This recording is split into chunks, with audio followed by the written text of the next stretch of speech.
Welcome to Southside Speedway Illustrated. I'm Freddie Clark. Along with me, Jerry Reed, my compatriot here at Southside. And tonight we have the highlights, including the modified drivers who make their first appearance at Southside Speedway. Also, we're going to talk to mini stock drivers. We're going to talk to past winners. We're going to talk to people who are chasing the leaders to find out what it takes to win on this track. And of course, the biggest story of 1995, Brandon Butler, local driver here at Southside, moves up to the Busch North ranks. We'll talk about what it takes. Is it no longer pocketbook politics in racing? NASCAR seeing a need for new and raw talent, and not just driving ability, they need media presence as well. Absolutely. All of these drivers have to be aware of the fact that they can't be camera shy. They've got to go out and seek publicity. They've got to use that to get the sponsorship. So in essence, what they're doing is they're going to have to play the media game. The farm system has withered somewhat as far as late model stock car drivers being able to move up on talent alone. You've got to be a complete package now. And in keeping with that, we talked with Brandon Butler about networking right after he sat on the pole his final night at Southside Speedway. Brandon Butler started off with go-karts. You find yourself at late model. Now you're headed up north to the Busch Series. Must be a dream come true. What led you to this? What networked you into this career move? Well, I tell you, this late model stock car division has really gotten to be one of the top divisions in the United States the last couple of years, and we've worked awful hard, and we've met some of the right people, and I think that's what it takes nowadays. And you know, nowadays it's not all driving. You got to be able to present yourself well for a sponsor, and we feel like we've done that fairly well. And you know, we've got the opportunity. I feel like we got to jump at it. Now, with you being one of the few people here that set up their own car, you do the setup, you do the fabrication. What of that will you carry up to Mike Laughlin's shops?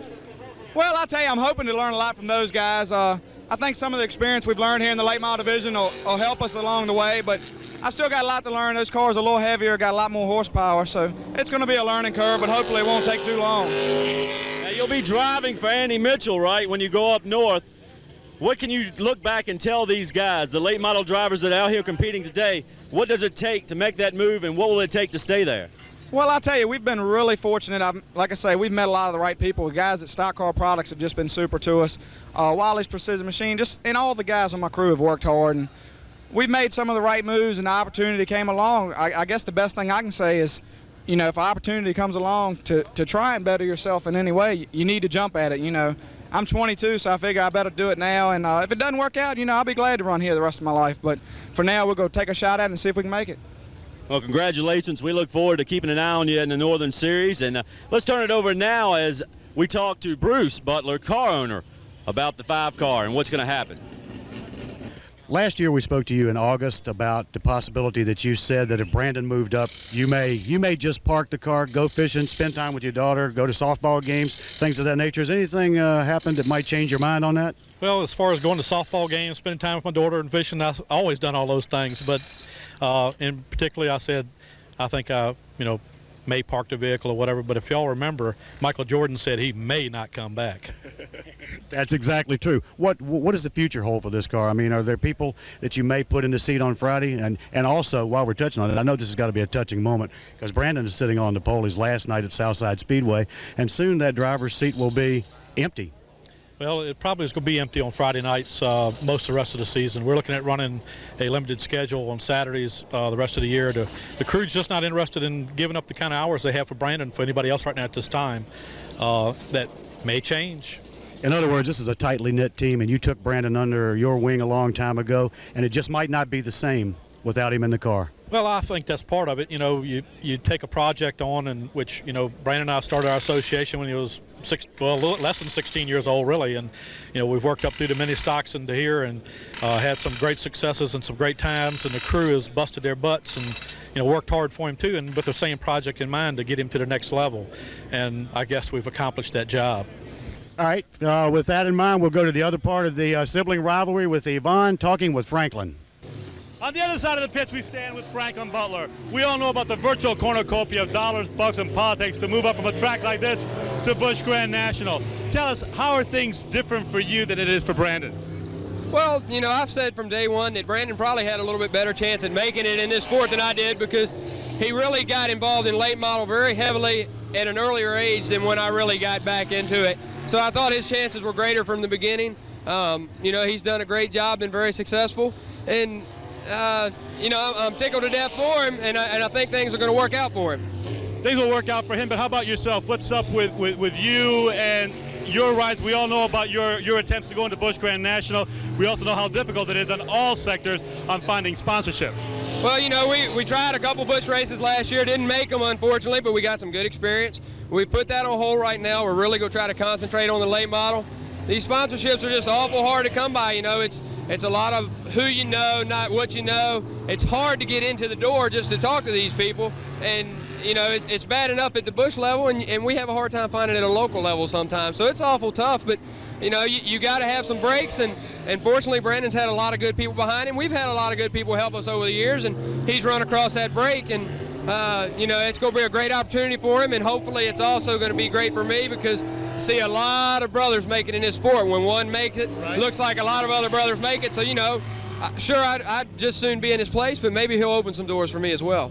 With Brandon leaving, does that mean that is there anything necessarily going to change for you in this season? Well, I really think so. It's going to take a whole lot off of me as far as preparation on a week-to-week basis because now it looks like Bruce and I are going to be teaming up since Brandon's going to be gone.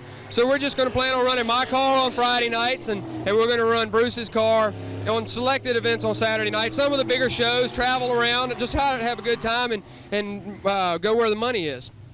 And where the money is part of it as well. As we're now going to talk to Neil Cully, who's at Stock Car Products, as one of the persons who made an influential move for Brandon to move up. Neil Cully, who's been the inspiration behind Brandon Butler's career over the last few years. What exactly made you see that this young man has a potential to be a Busch driver and work with Busch teams? Well, Freddie, I think that Brandon has all of the things that is necessary to be successful in this business. You have some folks, and I don't mean to cut at anybody, but you have some folks who are good wheelmen but don't have the public image. You have other people who are good wheelmen and have the public image but just aren't pretty, you know. So I think if you look at Brandon Butler, you've got the entire package. This kid can talk, he's personable, he can drive the race car, he has a good public image, and he's a marketable kid. And now that he heads up north, what advice can you give this young man as he'll be working with Mike Laughlin and some of his teams there at their shops, and then going on to do some driving as well in the Busch North Series? Well, I think that Brandon really knows what he has to do. I think that the main thing is you have to constantly be aware that you don't know who's around. That somewhere, one of these people that you meet, somewhere somebody's got a lot of money who's going to pay for going racing. And you just have to be aware of that all the time. You put basically your reputation kind of on the line by sending him up there. You obviously feel this young man has the potential to be a serious driver in that series. Well, I think he does. As I said, if you look at it, he's got the entire package. He's got everything you need. He's got a really good family. Frank, his dad, and I have been friends for 20, 25 years. And I think he just has everything that a potential sponsor or car owner would want. There you have it, folks. Neil Cully here at Stock Car Products sends Brandon Butler up north, and all the Richmond fans will be keeping an eye on him.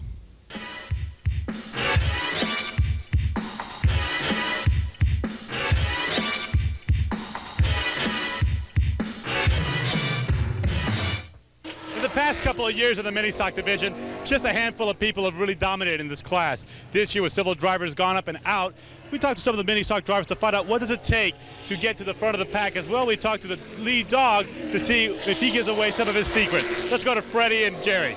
Here with Pam Mays, one of the featured drivers in our mini stock series tonight.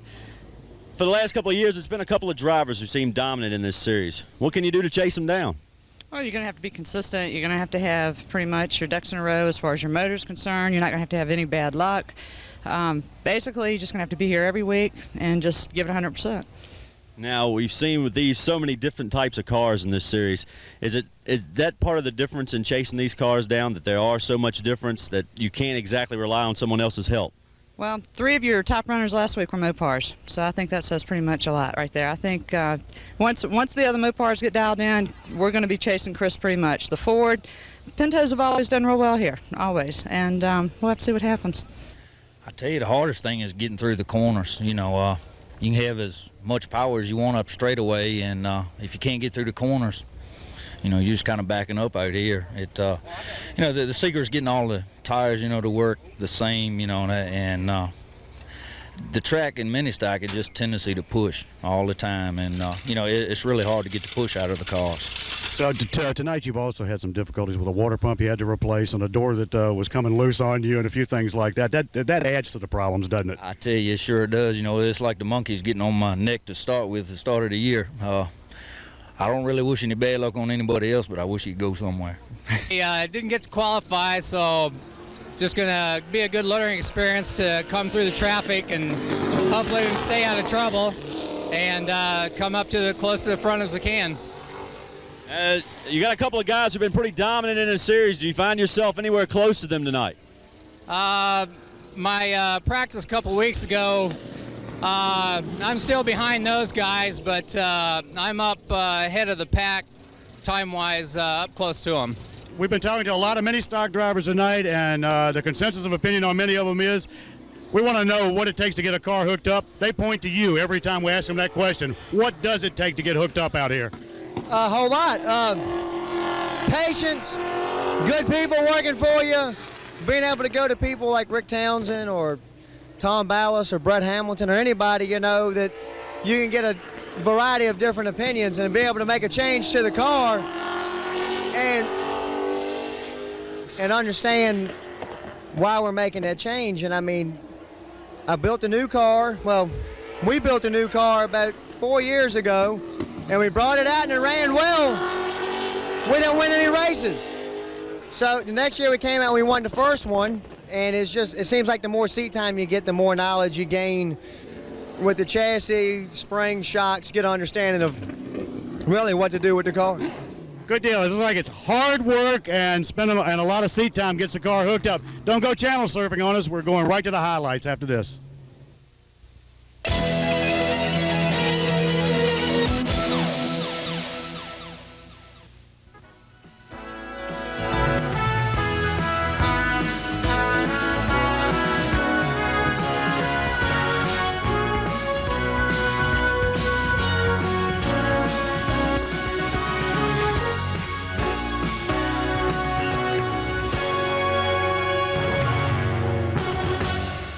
Victorian Rose, the one place you can find a gift for just about anyone. Western fashion, home furnishings, specialty gift, Navajo Indian collectibles, collector's dolls, custom framed precious memories, floral arrangements, jewelry, and much, much more. Now open in the Genito 4 Shopping Center at 10916 Hull Street Road near the theater. Come by and see the friendly staff at Victorian Rose.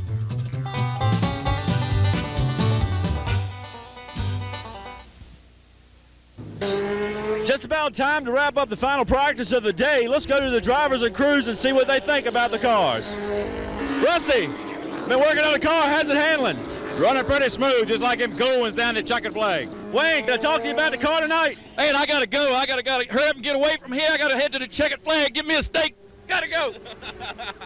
That's right. Everybody's racing to the Checkered Flag Sports Bar and Grill, 4003 Jeff Davis Highway. It's the place for food, fun, and all the race fans.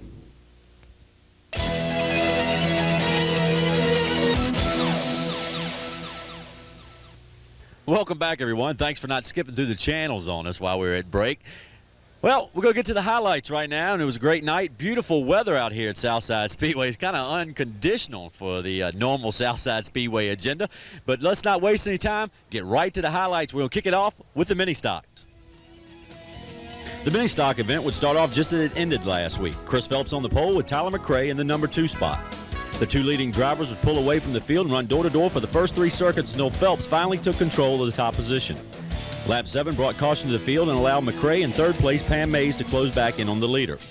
McRae would hound Phelps lap after lap until circuit number 13 when he would get to the inside coming off turn 4 and force his way into the top spot. Caution slowed the field once more for lap 15 as a spinning J.D. Hammer brought out the caution. McRae would hold off Phelps to the end. Pam Mays claimed the 3rd spot with first-timer Lee Sear finishing 4th and Brian Bradley 5th.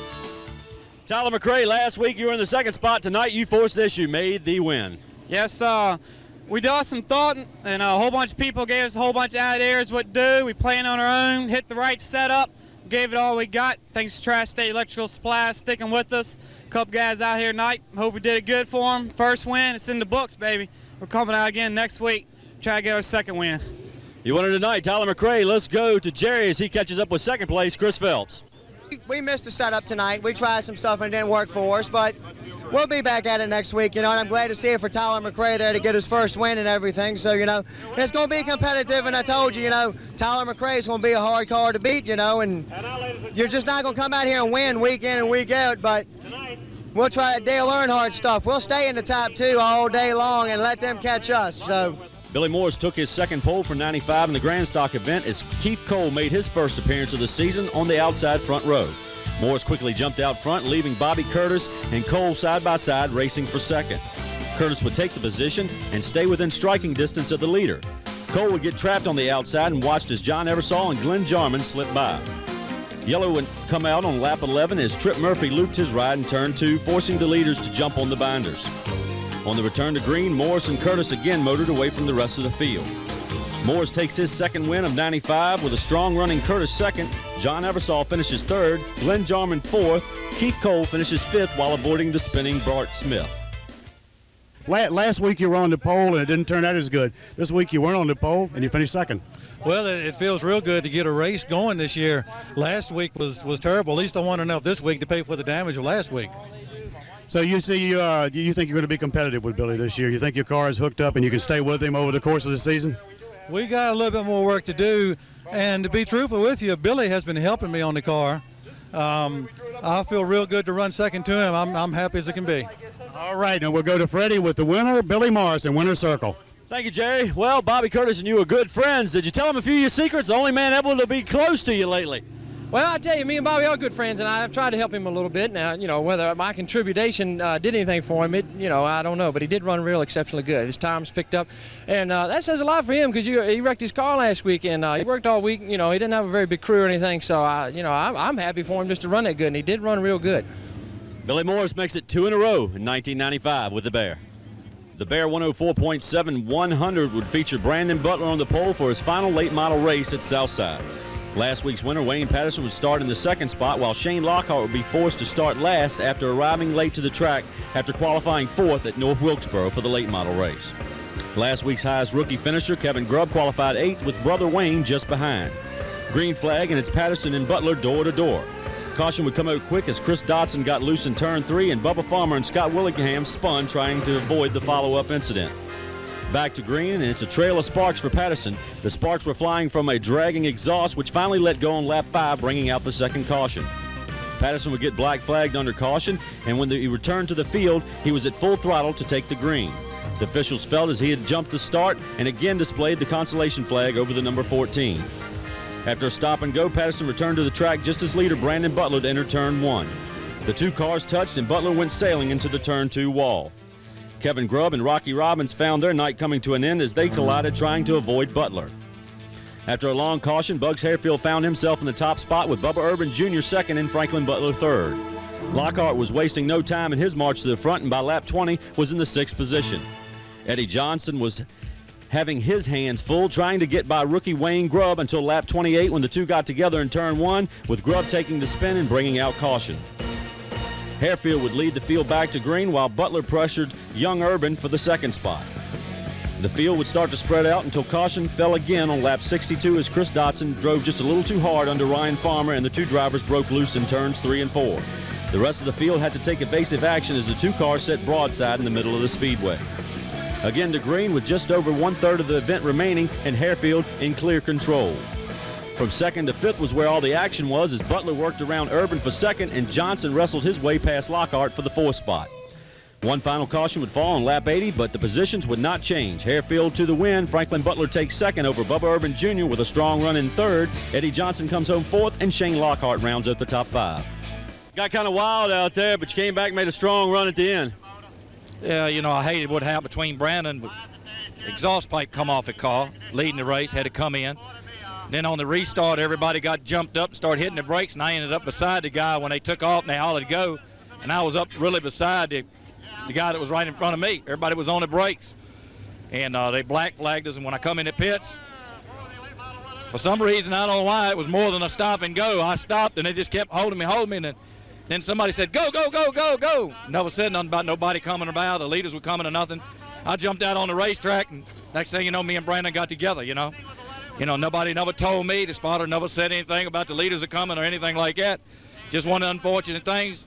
I hated it happen, because, hell, I didn't want to take him out. Hey, look, I'd rather run a lap down, especially being Brandon's last night here before he's going up there. And I know the guys are pissed off and everything over there, but nothing I could do. My spotter told me to go. I went, and I tried to stay at the bottom, and, he was coming to the bottom as I was going out. Just one of them things. Wayne Patterson here in the pits at Southside. We'll go to Jerry now as he catches up with Bubba Urban Jr. Yeah, the car run real good for a while, but then we had a brake road on the right front that was sticking some, and it was messing me up getting in the corner, and after it would get hot, it started to notice a little bit, and Franklin was a combination, it's just a racing act run over there, and the car run pretty good, though. We're ready for next week now. Did you feel some of that pressure behind you from those guys that were coming through the pack looking for you? Yeah, I looked up when we had that last caution on lap 81. I seen Eddie was back there and Shane was back there, so I knew we had to keep going there. Oh, no slowing up. Bugs Harefield, last week you were chasing them. This week they chased you. Well, it kind of worked in my favor. I think the car was running pretty strong to start with, but I think Wayne had a little problem with the exhaust pipe, got black flagged, and then Brandon was leading, and he come out the pits and clipped him and turned him around. Things kind of worked our way, and that's part of it. People won a whole lot of races on my misfortunes, and I won one on their misfortunes. Maybe I would have won it anyway. I don't know, but under the circumstance, we'll take it. We run good, and like I said, last week we run second. This week we won, and what can I say? Our luck was on our side tonight. The front row for the Charger event was a complete copy of last week's start, with Brad Skelding in the number 1 spot and Laval Balduck sitting to his right. Skelding would jump out into the lead as Balduck lost 3 positions as he got stuck in the high groove. Tommy Tatum was now in second, but getting pressure from Ricky Sanderson, and now Balduck after he had worked his way back around Michelle Eversole. Balduck was determined to get back to the front and was using every groove on and off the track to get there. Meanwhile, Michael Greathouse and Cliff McDaniel were doing battle for the 5th spot. Skelding cruises to the win. Tommy Tatum holds on to the 2nd spot. Balduck wheels his way into 3rd. Ricky Sanderson slips to 4th, and Michael Greathouse rounds out the top 5. I don't know what to say. If somebody would have told me this on the off season, I wouldn't have believed it, but this is just great. What can you say? I got to thank my crew. They're the ones that put me here. Mike Farmer, my car owner, my car builder, Dave Atkinson, John McGraw, Tom Casey, their families, my wife Diane. What a day. The first modified event would kick off with Chris Evans on the pole and defending champion Brett Hamilton on the outside front row. Tiger Williams would go spinning on the start, and the modified melee was on, and a caution was out. Green again and caution as Matthew Ellis ended up facing the wrong way going into turn 1. 2 laps of green and caution for Doug Godden as he hit the turn 2 wall. Again, the toughest short track in the South lived up to its name as the field of modified drivers found themselves running more laps under caution than under green. Lap 29 brought the night's biggest altercation as Tiger Williams went rolling into the pit wall and several other drivers found themselves in a pile of debris. When it was all over, Chris Evans had led from green to checkered. Brett Hamilton took the 2nd spot, David Stokes 3rd, Tommy Shiflett 4th, and Jerry Dance in the 5th position. 23-year-old Chris Evans visits victory lane with a brand new car built by the guy who finished right behind him, Brett Hamilton. So you gotta give him a little congratulations too for building you a good car. Yeah, he deserves a lot of credit for getting me a good car, and he ran me clean, and that's the best person to beat. Well, the one thing is, both of you running up front along with the 3 and the 32 car, you managed to avoid everything that was happening behind you. Yeah, it helps to run up front and makes a cleaner race. So this is your first win ever in auto racing, and you've only been racing for 2 years total, correct? Yeah, it's the start of my 2nd year and just got a brand new car. Well, how's this feel? Are you a happy young man or what? I'm very happy. All right. Look to see you again here in the future.